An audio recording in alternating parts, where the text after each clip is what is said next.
Breaking news చూస్తున్నారు. ఉగ్రవాద సంస్థ అయిన జైషే మొహమ్మద్ కి ఒక పెద్ద షాక్ తగిలింది. అయితే ఉగ్రవాదుల్లో జైషే మొహమ్మద్ కి సంబంధించిన ఒక టాప్ కమాండర్ మౌలానా అబ్దుల్ అజీజ్ చనిపోయినట్టు వార్తలు బయటకు వస్తున్నాయి. అయితే అబ్దుల్ అజీజ్ జైషే మొహమ్మద్ లో one of the top commander గా ఇతన్ని పిలుస్తుంటాడు. ఎన్నో ఆపరేషన్స్ కి కూడా ఇతను కీలక పాత్ర పోషించాడు. అయితే జైషే మొహమ్మద్ లోని టాప్ కమాండర్ అయిన మౌలానా అబ్దుల్ అజీజ్ ఈసారి చనిపోయినట్లు కూడా చెప్తున్నారు.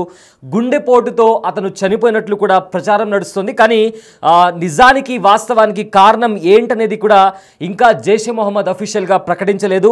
గుర్తు తెలియని వ్యక్తులు ఎవరైనా చంపేశారా, అటాక్ చేశారా అనే కోణంలో కూడా కొన్ని అనుమానాలు బయటకు వస్తున్నాయి.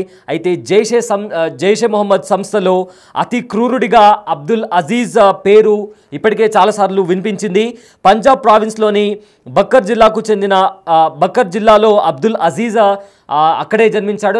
అక్కడికి సంబంధించిన ఆ ప్రాంతానికి చెందినవాడు.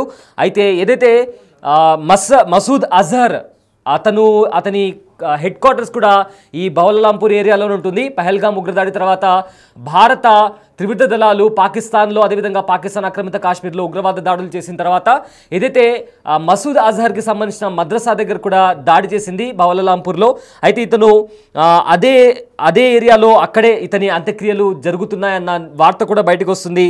అయితే ప్రజెంట్ అతను ఎలా చనిపోయాడు, గుండెపోటు కారణంగానే చనిపోయాడా లేదా ఎవరైనా బయట వ్యక్తులు అతన్ని హతమార్చారా అనే కోణంలో కూడా ప్రజెంట్ వాళ్ళు దానికి సంబంధించి కూడా ఎవరైనా చనిపోయారా అనే అనుమానాలు కూడా బయటకు వస్తున్నాయి. అయితే రీసెంట్గా భారత వైమానిక దాడులు జరిగిన తర్వాత ఎక్కడైతే వాళ్ళ లష్కర్ ఏ తోయిబా అదేవిధంగా జైషే మొహమ్మద్కి సంబంధించిన హెడ్ క్వార్టర్స్ ఉన్నాయో అదే ప్లేస్లో అతని అంత్యక్రియలు కూడా జరగబోతున్నట్లు కూడా ఇప్పటికే సమాచారం. అయితే లష్కర్ ఏ తోయిబా కమాండర్ అయిన అబూ సైఫుల్లాని కూడా సింధు ప్రావిన్స్లో కొంతమంది గుర్తు తెలియని వ్యక్తులు కూడా కాల్చి చంపేశారు. ఇప్పుడు మరో పెద్ద షాక్ తగిలింది జైషే మొహమ్మద్కి. ఒక టాప్ కమాండర్ జైషే మొహమ్మద్లోని ఒక టాప్ కమాండర్ అయిన మౌలానా అబ్దుల్ అజీజ్ చనిపోయినట్టు కూడా సమాచారం వస్తుంది. బట్ అతని మరణం వెనుక ఎన్నో అనుమానాలు వస్తున్నాయి. ఎందుకంటే గుండెపోటుతో చనిపోయాడా లేదా ఎలాగైతే సైఫుల్లాను లష్కర్ ఏ తోయిబాకి సంబంధించిన కమాండర్ అబూ సైఫుల్లాను ఎలా అయితే హతమార్చారో అలానే ఇతన్ని కూడా ఎవరైనా చంపేసిన తర్వాత దాన్ని గుండెపోటులాగా చిత్రీకరిస్తున్నారా అనే కోణంలో కూడా ఇప్పుడు కొన్ని అనుమానాలు బయటకు వస్తున్నాయి. అయితే పహల్గామ్ ఉగ్రదాడి తర్వాత భారత్ ఇంకా పాకిస్తాన్ మధ్య హై టెన్షన్ వాతావరణం కొనసాగింది. భారత త్రివిధ దళాలు పాకిస్తాన్, అదేవిధంగా పాకిస్తాన్ ఆక్రమిత కాశ్మీర్ పైన కూడా మెరుపు దాడులు చేశాయి. అక్కడుండే 9 ఉగ్రవాద స్థావరాల పైన కూడా మెరుపు దాడులు చేసి ఆ దాడుల్లో 100కి పైగా ఉగ్రవాదులు కూడా చనిపోయారు. ఆ తర్వాత పాకిస్తాన్ ఆర్మీ రిటాలియేట్ చేసి భారతదేశంలో ఉండే పోంచ్ అదేవిధంగా భారత సరిహద్దుల దగ్గర ఉండే గ్రామాలపైన కూడా ఫైరింగ్ చేసింది. దీంట్లో చాలామంది భారత సైన్యానికి సంబంధించిన సోల్జర్స్ అదేవిధంగా కొంతమంది అమాయక ప్రజలు కూడా చనిపోయారు. ఆ తర్వాత కూడా భారత్ చాలా గట్టిగా సమాధానం ఇస్తూ రిటాలియేట్ చేసింది. పాకిస్తాన్లోని ప్రధాన నగరాలు అదేవిధంగా 9 పాకిస్తాన్కి సంబంధించిన వైమానిక స్థావరాలపైన కూడా దాడి చేసింది. కిరాణా హిల్స్ కావచ్చు, కరాచీ ఇలాంటి ప్లేసెస్లో కూడా వైమానిక దాడులు చేసి అక్కడ ఉండే ఎయిర్ బేసెస్ పైన కూడా దాడి చేసింది. ఆ తర్వాత పాకిస్తాన్లో చాలా కీలక పరిణామాలు చోటు చేసుకున్నాయి. ఆ దాడులు జరిగిన తర్వాత పాకిస్తాన్ ఒక ఫేక్ ప్రాపగాండాను నడిపించుకుంటూ వచ్చింది. మేము భారత్ పైన మేమే పైచేయి సాధించాము అంటూ కూడా చెప్పుకొచ్చింది.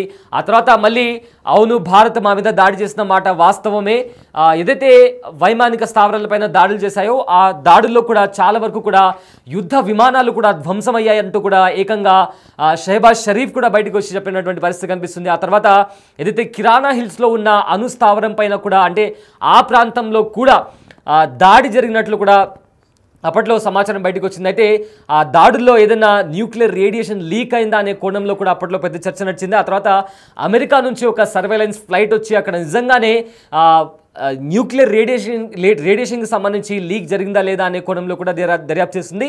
సో ఇదంతా జరుగుతున్న నేపథ్యంలో ఆ తర్వాత లష్కర్ ఏ తోయిబాకి సంబంధించిన ఇప్పటికే ఉగ్రవాదులను హతం చేసిన పరిస్థితులు అంటే ఆపరేషన్ సింధూర్ చేపట్టిన తర్వాత కూడా చాలామంది టాప్ కమాండర్లు అండ్ కొంతమంది కీలక ఉగ్రవాద నేతలు చనిపోయిన తర్వాత కూడా లష్కర్ ఏ తోయిబాకి సంబంధించి ఒక టాప్ కమాండర్ అయిన అబూ సైఫుల్లాని కూడా ఓపెన్గా కొంతమంది గుర్తు తెలియని వ్యక్తులు దుండగులు అతన్ని కాల్చి చంపేశారు.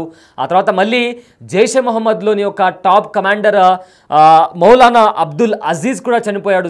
దీంతో అటు లష్కర్ తోయిబాకి అదేవిధంగా ఇటు జైషే మొహమ్మద్కి కూడా ఒక కోలుకోలేని ఎదురు దెబ్బ తగిలిందని చెప్పుకోవచ్చు. అయితే బిగ్ టీవీ స్క్రీన్ పైన మీరు చూస్తున్నారు మౌలానా అబ్దుల్ అజీజ్, అతని ఫోటో మీరు బిగ్ టీవీ స్క్రీన్ పైన చూడొచ్చు.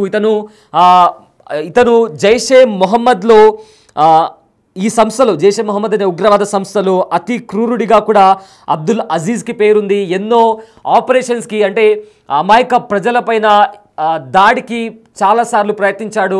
ఎవరైతే పాకిస్తాన్లో ఉంటున్న యువకులను కూడా వాళ్ళను మతం పేరిట వాళ్ళను తప్పుదోవ పట్టించి వాళ్ళ బ్రెయిన్ వాష్ చేసి కూడా ఉగ్రవాదం వైపు కూడా లాక్కునే ప్రయత్నం కూడా చేయడంలో ఇతను కీలక పాత్ర పోషించాడు అనే పేరు కూడా ఇతనికి ఉంది.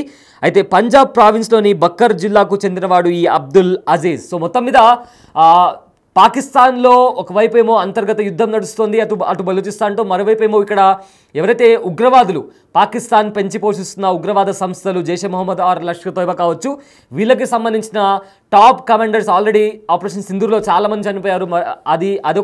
అదొక వైపు నడుస్తుంటే మరోవైపు ఏమో కొంతమంది దుండగులు రీసెంట్గా సైఫుల్లాని చంపేశారు. ఇప్పుడు రీసెంట్గా అబ్దుల్ అజీజ్ కూడా చనిపోవడంతో ఈ ఉగ్రవాద సంస్థలకు కోలుకోలేని ఎదురు దెబ్బ తగిలిందని చెప్పి అనుకోవచ్చు.